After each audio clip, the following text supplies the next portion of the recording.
that we are facing with the TVET track. So if 29% goes to TVL track, after graduation, do we have an assessment now as to how many gets employed after taking the TVL track?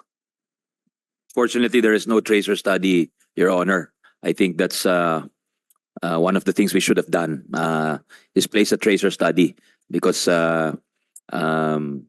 that was one of the findings of the Unifast when we put up Unifast, that there are no tracer studies of all the, despite the 30 plus scholarship programs all over the government. I think there's only been one very small study pre that study, again, of Dr. Paqueo, that led to the passage of the Unifast law.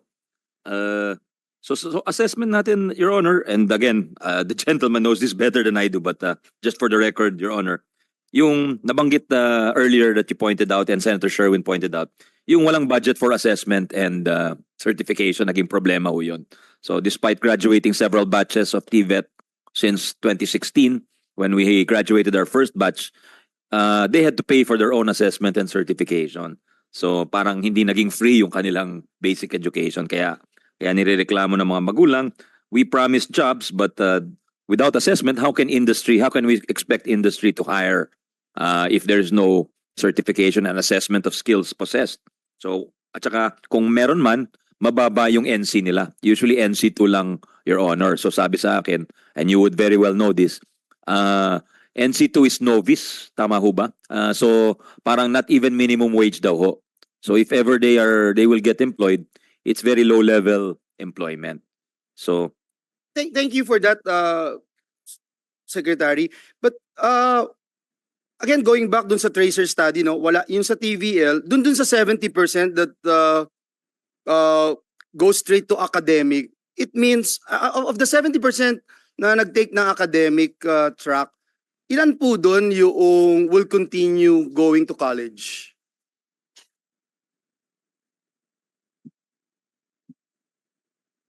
How many will go to college? there's Wala no rin data, po. Your Honor. Wala But rin po. there is data that a lot drop out after second year.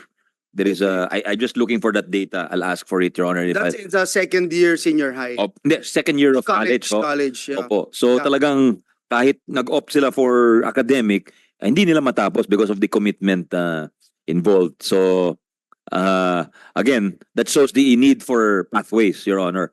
I know you're a champion of this, you're a champion of PQF, and the idea is really to be able to have this ladderized system where you can stack your credentials, you can work, you can study, you can work, you can study.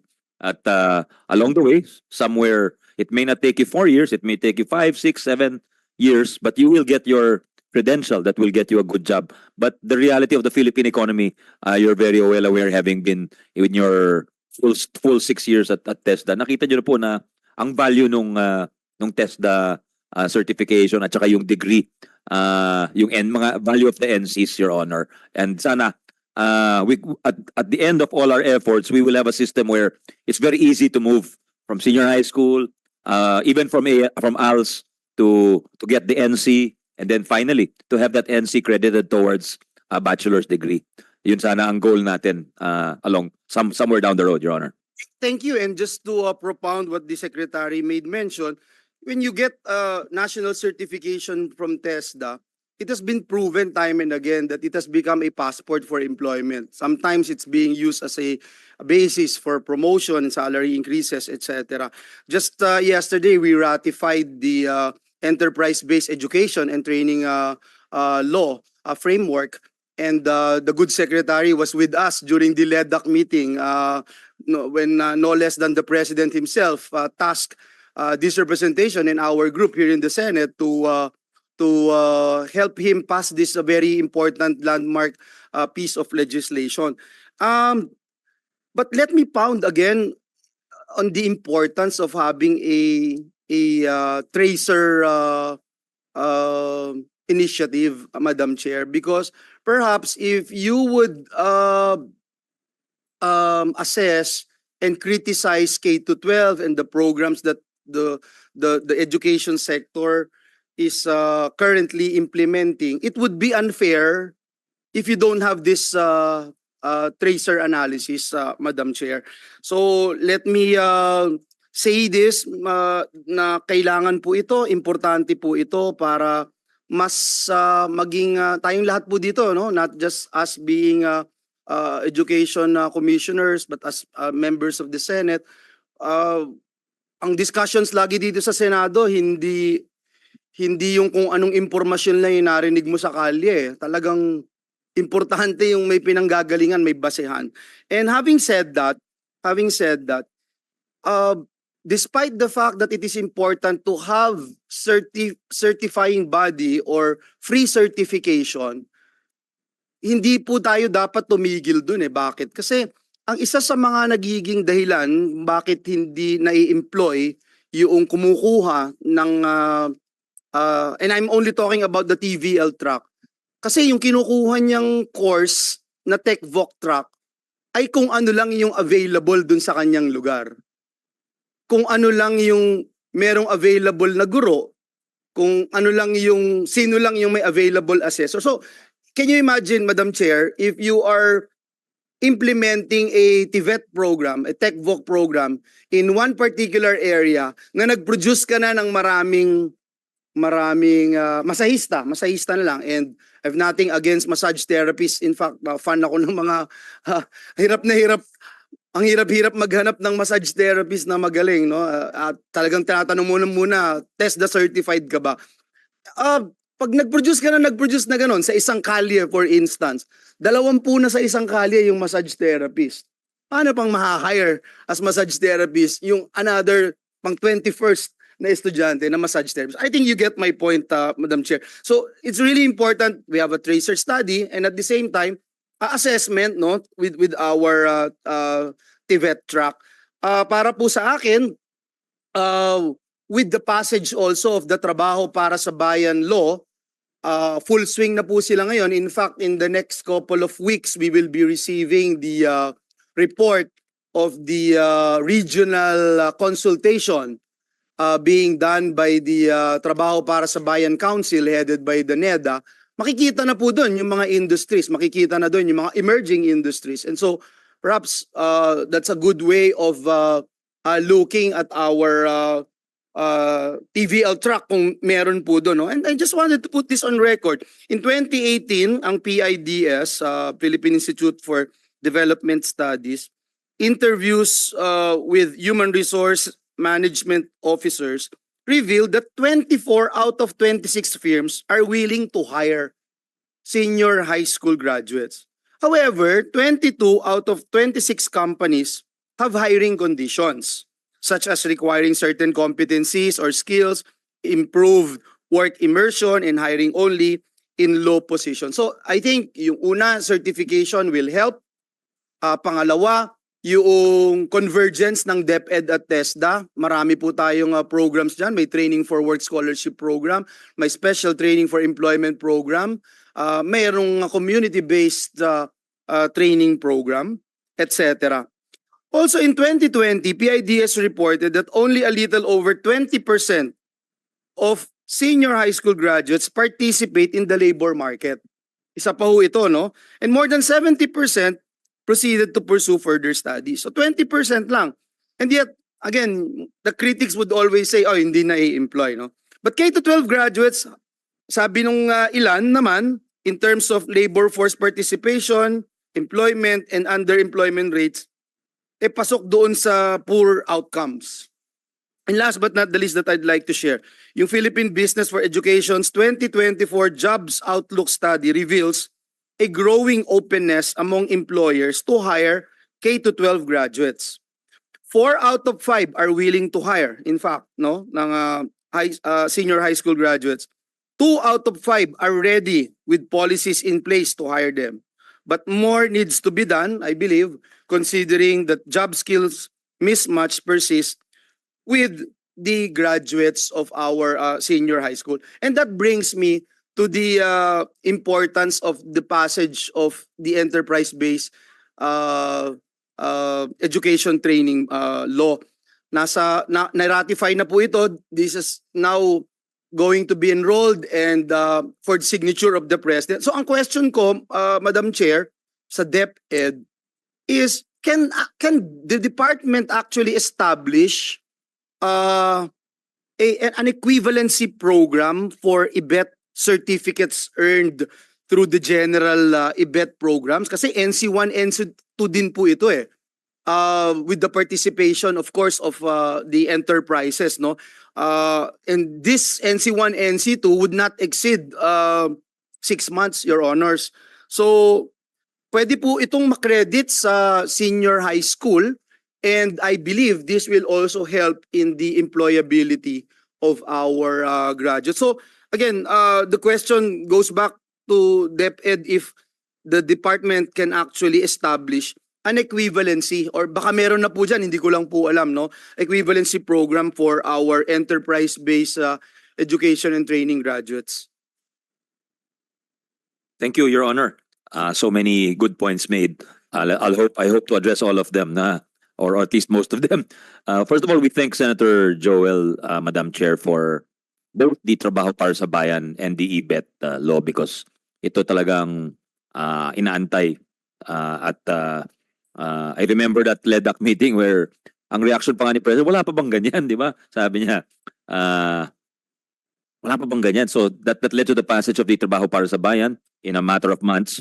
And the IBET, I'm very happy to hear that it has moved very quickly, because for a while it wasn't moving, and then suddenly, just like that, now it's going to be about to become a law.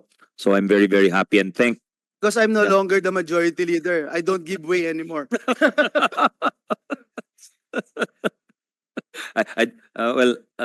Babalik ba si Senator Tol? Hindi, joke lang.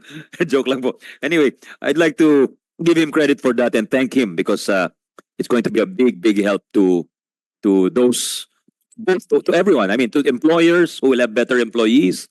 It would be a big help to our educational system. And I guess I'll tackle the latest issue first regarding the possibility of having an equivalency. Pwede po, pwede po. We just need to work very closely with industry. We need to work very closely with TESDA, and which we are already doing, and we look forward to the tenure of Sec Kiko. Hopefully he can be the second coming of Joel Villanueva at TESDA. I repeat, because he's not here. I hope Sec Kiko can be the second coming of Joel Villanueva at TESDA. So, kung may EDCOM too, baka may TESDA man too. No, but seriously, because I remember during Sec Joel's time, the hiring rate of the BPOs increased dramatically because of some of the offerings, because he was working very closely with industry. Nakikinig po siya anong kailangan ng industriya. And he came up with very responsive or modules which were very responsive to the needs of industry. So ganun din po, on using that model, we have so many new industries or disciplines emerging. And I understand TESDA is only in a number of them. I think they're only in 20 plus industries, Your Honor. Sa dami po ng industriya sa mundo. Emerging industries alone, cybersecurity, data analytics, data science, all of these, I think. There's a future short of getting a bachelor's degree. Maraming micro-credentials, which I think the gentleman is alluding to, Madam Chair. Gusto talaga natin yon. At yung sinabi niya na wag dapat maliitin yung graduates ng TechVoc, I totally agree with him. At ibanita na ni Presidente, we played the video earlier, Your Honor, Madam Chair, where the President said that the hiring rate of TVET graduates is very high. So he's a believer in that, Madam Chair, like you are. So, and he's also a believer in micro-credentials in a changing world, no? So ganun sana yung outlook din natin. And I agree with him also that in my initial consultations with industry, in my contact with the PSAC, or the Private Sector Advisory Council, through PCORP, which is the vehicle they've used to unify industry, like IBPAP is part of it, PCCI, many industries, Your Honor, na they're willing to hire talaga. Ang hinihingi lang nila is more time for work immersion. So yung binabanggit yung 6 months, pasok ko yun. Yung ayaw na nila ng 80 hours, gusto nila masok na tayo sa 640 hours, Your Honor. Para talagang, kasi ang sinasabi nila ngayon, sa mag-graduate, they have to retrain them. So hindi basta-basta hire, ite-train pa nila. So why not include that training, as you mentioned, during their during their time in senior high school para maging makabuluhan po yung oras nila. At yung pangako natin na magkakatrabaho sila after graduating from senior high school, magkatotoo, Your Honors and Joel, Madam Chair. Thank you for that, Your Honor, Madam Chair. And the Bible says, "Give honor to whom honor is due." So I cannot help but mention the great Ed Angara, our mentor, Senator Pia, because when I was in TESDA, he would pound on the importance of having relevant training regulations. It has to be industry-led. There's no way you can come up with the training regulations that's not industry-led. It is not industry-based, Your Honor. Otherwise, baliwala. Parang pini-implement mo lang yung programa just for the sake na makapag-implement ka. But if it is industry-based, then you will be reaping the fruits of your labor. Kasi ito yung talagang kailangan, no? And I just wanted to put on So record. before you put the next thing on record, now you can pound also because his son is in DepEd. So go Yes, ahead and you pound. can pound right now because the son, the great son also, is in DepEd, Your Honor. Thank you. Madam Chair, let me put on record, no, in the IBET law that we passed, which Senator Risa, our Deputy Minority Leader, also supported and gave so many insightful amendments. The council will actually be tasked to identify these industries, emerging industries. Of course, the enterprises will benefit from it, from lots of incentives, tax incentives, etc. You would have the list of entrepreneurs, enterprises participating in this program. So with that, perhaps our DepEd family within your specific regions and provinces, makita po ito para meron tayong proactive approach na magagawa po natin para matulungan ng ating mga kababayan. We talk about micro credentials, Your Honor, and I'm sure you and I have been talking about this for so long, for more than perhaps 2 decades now. Maybe no, Madam Chair, how we can incorporate and provide credit for micro credentials do you have any idea how we'll be able to incorporate and provide credit dito sa micro credentials in our senior high school with the end goal definitely of boosting our employability of our senior high school graduates, not just in the TVET track when they even if they did not if they opt not to take the TVL track, dun sila sa academics and then they stop going to school. Ano yung mga programs? I am sharing this, Madam Chair, because you know, I'm sure Your Honor is very much aware of the Grow with the Google, no? Yung Grow with the Google, meron po silang pinoprovide na several courses on artificial intelligence which you can finish in under 10 hours, Your Honors. 10 hours lang po ito of self-paced study, and then after completing the modules, makikita po doon, you can easily get a certification, no? A course certificate from Grow with Google. Doon din po sa Coursera, it provides several courses for high school students categorized. May 3 kategorya, may beginner, may intermediate, and advanced level. So ito, may mga magagandang examples of micro credentials, and I think, Madam Chair, it's about time talaga na and I'm glad, no, the senators are here, Senator Risa, Senator Pia, na very much willing to walk the extra mile and sacrifice in order to for us to contribute in whatever capacity we can contribute in improving our education system. Kasi every time we go around, go abroad, di ba?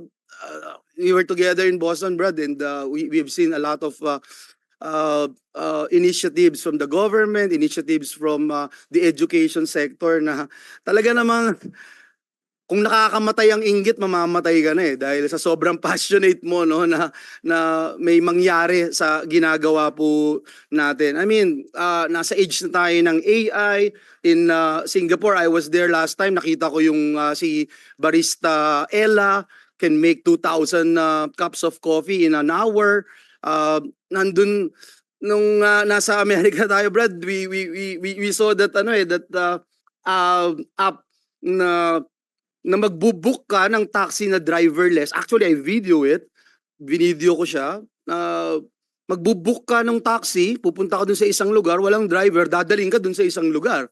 Can you imagine? Tapos, sa Saudi Arabia, si Sofia is the first Saudi Arabian citizen robot na ginawang citizen ng Saudi Arabia. Marami pa hong iba, no? If you look at the things around us, and that's why this sector is very challenging, and hindi kami naiinggit sa'yo, Senator Sani, pero nandito kami para damayan ka. Kaya, no, that's what I wanted to discuss, so we can further improve our capacity, our initiatives in incorporating, providing credits, for instance, for micro-credentials in our senior high school. Again, with the end goal of boosting our employability, Your Honors. Thank you. Your Honor, I couldn't agree with you more. And I think we thank you for the guidance. I think technology is a wonderful thing, as you mentioned. And definitely, we're looking at decongesting, number one, our senior high school curriculum. There are 15 core subjects for all 4 tracks. An additional 7 applied subjects related to the core subject. So parang naging core na rin siya. So, and this is so there are a lot of unnecessary subjects in the senior high school and minimal choice for our learners. The tracks are very rigid, Your Honor. So I think in a liberalized track or in the new senior high school curriculum, there will be room for micro-credentials like you mentioned, Your Honor. You mentioned Coursera. We signed a memorandum with I Am the Code. It's a global philanthropist who is a UN young global leader and is offering free access to 60,000 software trainings for our senior high school learners. So Coursera is one of the providers that they've waived their license for I Am the Code. So that will be implemented soon, sir. And I think not only in the formal system, you mentioned how we can incorporate. I think even in the ALS, and we were talking about your ETIAP bill a while ago, Your Honor. We hope we will finish it today, hopefully with the support of the minority. We just finished the period of interpellations and debates. So today we will tackle the period of individual amendments, Your Honor. So I also hope that we can do something like that in the basic education. Yes, Your Honor. I think there is room for. I think our ALS or alternative learning system mirrors the formal learning system. So kung nagbago po yung formal, dapat magbago rin yung informal. So at dito siguro yung ayaw na mag-aral na sa loob ng classroom dahil may trabaho siya, pwede siyang kumuha ng additional micro credentials sa ALS alternative. At saka yung regulatory approach natin kailangan magbago, Your Honor, because when we went with EDCOM to the US, the institutions are allowed to develop their own courses. Meaning, and that course will be good for 5 years. Dito, hindi makapag-offer kahit higher education, kahit TVET, hindi makapag-offer until inapprove ng regulatory agency. Which, by then, St. Joel said, it's too late. Dapat industry-led siya. Dapat may these private schools, because they work on the laws of supply and demand, they know what is in demand and they will adjust to what the market demands, Your Honor, in terms of offerings. So yun, I thank him for the guidance on this and we will work on it, Your Honor, St. Joel, Madam Chair. Thank you. I have one last question because I will just do the second round. We all advocate geographic information system, Your Honors. Yung GIS mapping of available jobs in each province in line with the digitalization of our peso. Pet to ni Senator Angara na minana ko sa kanya, kaya Senator Sani Angara, and now I'm espousing and advocating the digitalization, Madam Chair, of our public employment offices, no? So I think it's important na mag-collaborate ang DepEd with the PESOS to ensure then that our senior high school, especially yung mga TVL track natin, included po sila dun sa inventory of available skills and employment opportunities in each province. I hope we are doing that already, and if not, pwedeng patatawag natin yung mga hindi sumusunod ito. I think it's a 1+1 initiative, no, for DepEd to implement.